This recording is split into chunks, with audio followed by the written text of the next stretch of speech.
Once you have a decent sized mailing list, it's time to monetize it.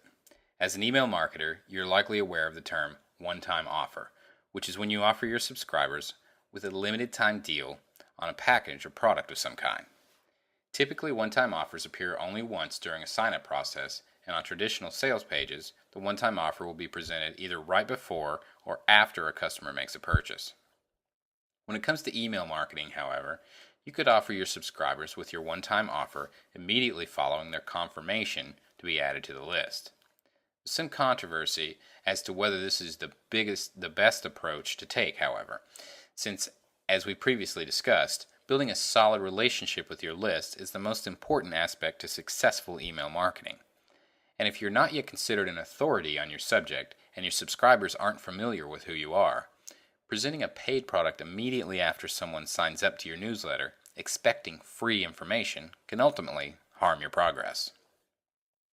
If you are uncomfortable creating this type of funnel, consider building a special offer page that you can email out to your list after they have already been submitted into your autoresponder cycle and have received free content.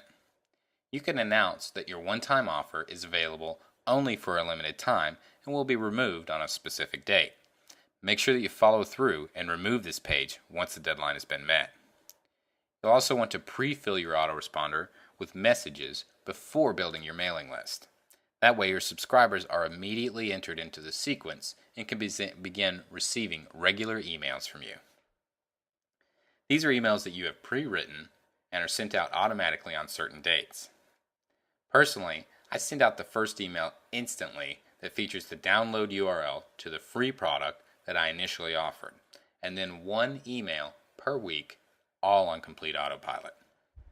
These emails contain no promotional material and are geared towards establishing a rapport with my list and developing a relationship. Then, when it comes to sending out a promotional type email, I use the broadcast feature rather than adding the email into the sequence, since most of my promotions are time sensitive and wouldn't be able to be entered into an email sequence.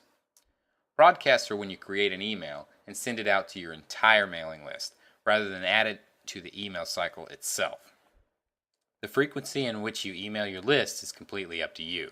Some marketers will say that once a week is plenty, while other marketers believe that the more aggressive and constant your messages are, the faster you can jumpstart the relationship building and become someone who is more memorable and recognized by your subscriber base.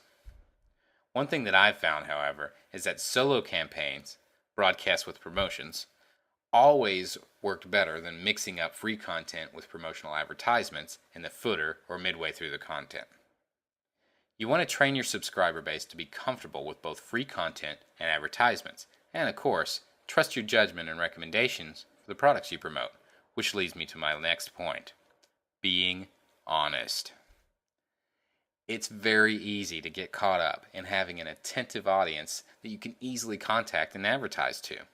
However, you need to keep in mind that it takes a lot longer to build a reputation than it does to destroy one.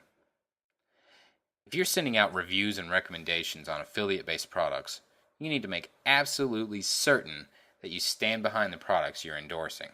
Personally evaluate them. Request a review copy from the merchant. Do whatever you have to do to make sure that it is a product you would be comfortable purchasing yourself. Besides, it's difficult to provide an accurate and thorough review on a product that you haven't evaluated yourself. And people will see through that, so be careful. You'll also want to gauge your subscriber base to determine whether they respond better to lengthier emails or short ones. This is a touchy subject, and each list will react differently depending on the way that you structure your emails. One of my lists always seems to be more responsive when my emails are longer, yet another email list responds better to short, to-the-point broadcasts. So, always test different formats and lengths to determine what works best.